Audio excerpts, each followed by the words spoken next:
Hi hello guys, இன்னைக்கு தளபதி விஜய் அவர்களுடைய பிறந்தநாள். அதாவது ஜூன் 22 இன்னைக்கு வந்து பாத்தீங்கன்னா அவர் நடிக்க போற படம், அதாவது தளபதி செக்ஷன் 9 சொல்லக்கூடிய ஜனநாயகன் படத்தோடைய ஒரு கிளிம்பஸ் வந்து பாத்தீங்கன்னா இப்ப வெளியிட்டு இருக்காங்க. அதுல அவருடைய லுக்கை பாக்கிறதுக்கு ரெண்டு படத்தும் மிக்ஸ் ஆன மாதிரி ஒரு லுக்கை கொடுத்துருக்காங்கன்னு சொல்லலாம். ஒன்னு வந்து பாத்தீங்கன்னா மெர்சலம், இன்னொன்னு தெரியும், ரெண்டும் கலந்த ஒரு ஹேர் ஸ்டைல் ஆகட்டும், ஒரு லுக் ஆகட்டும், அந்த ட்ரெஸ் ஆகட்டும் அப்படின்ற மாதிரி கலந்த லுக்ல வந்து பாத்தீங்கன்னா சூப்பரா ஜனநாயகன் படத்துக்கு வந்து ஒரு கிளிம்பஸ் இப்ப வந்து ஓப்பன் ஆயிருக்கு. ஸோ இந்த படம் வந்து கண்டிப்பா அரசியல் சார்ந்த கதையாக தான் இருக்குன்ற விஷயத்த ஆல்ரெடி வந்து பாத்தீங்கன்னா வினோத் அவர்கள் வந்து சொல்லியிருந்தாங்க.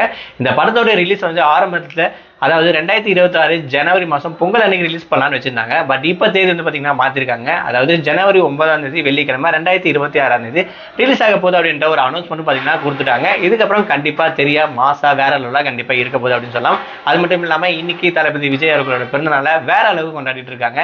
இதை பற்றி நீங்கள் என்ன நினைக்கிறீங்க? படத்தோடைய கிளிம்பர்ஸ் எப்படி இருக்குன்னா, படத்தோட டீசர் எப்படி இருக்கும், படம் எப்படி இருக்கும்ன்ற விஷயத்த மறக்காம நீங்க விஜய் ரசிகர்களா இருந்தீங்கன்னா கமெண்ட் பாக்ஸ்ல கமெண்ட் பண்ணுங்க.